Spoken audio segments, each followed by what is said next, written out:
সম্প্রতি নারী সংস্কার কমিশনের প্রতিবেদন প্রকাশের পর বিতর্কের সৃষ্টি হয়। এসব নিয়ে দেশের জনপ্রিয় ইসলামী বক্তা এবং বিভিন্ন শ্রেণী পেশার মানুষ তাদের মন্তব্য তুলে ধরেছেন। অনেকেই আবার নারী সংস্কার কমিশন বাতিলও চেয়েছেন, আবার কেউ কেউ এই কমিশনের পক্ষে নিজেদের বক্তব্য তুলে ধরেছেন। তবে এবার নারীদের অধিকারের ব্যাপারে সর্বাত্মক সমর্থন এবং কয়েকটি বিষয়ে কঠোর বার্তা দিয়েছেন এনসিপি নেতা সার্জিস আলম।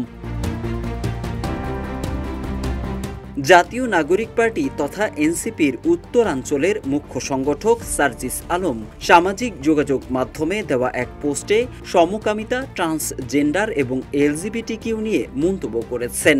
তিনি লিখেছেন, জঘন্য ও ধ্বংসাত্মক কালচারগুলো প্রমোট করা হলে সেই অপচেষ্টায় আমাদের বাধা হয়ে দাঁড়াতে হবে।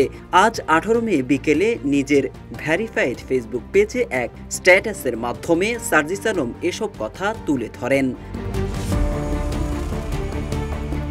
নারীদের অধিকার রক্ষায় যে কোনো যৌক্তিক দাবিতে সর্বাত্মক সমর্থন থাকবে জানিয়ে সার্জিস আলম লেখেন, এই ঈদে জামা জুতো অ্যাকসেসরিজের ডিসকাউন্ট। কিন্তু সেসবের আড়ালে প্রত্যক্ষ ও পরোক্ষভাবে যদি সমকামিতা, ট্রান্সজেন্ডার কিংবা এলজিবিটিকিউ এর মতো জঘন্য ও ধ্বংসাত্মক কালচারগুলোকে প্রমোট করা হয়, তবে সেই অপচেষ্টায় আমাদের বাধা হয়ে দাঁড়াতে হবে।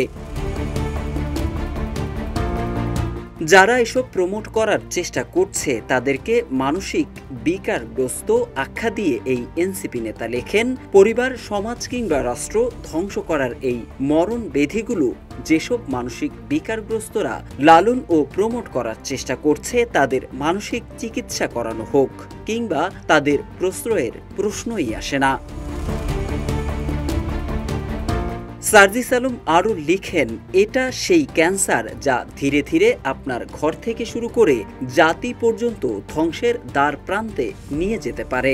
সেই সুযোগ আমরা করে দিতে পারি না। পতিতাবৃত্তি প্রসঙ্গে সার্জিস লিখেন, পতিতাবৃত্তির মতো সামাজিক ব্যাধি কখনোই পেশা হতে পারে না। যারা ফাঁদে পড়ে বা বাধ্য হয়ে এতে জড়িয়েছে তাদের পুনর্বাসনে রাষ্ট্রকে কার্যকর উদ্যোগ নিতে হবে বলেও মন্তব্য করেন সার্জিস আলম। মোহাম্মদ সাইফুল ইসলাম, ইত্তেফাক।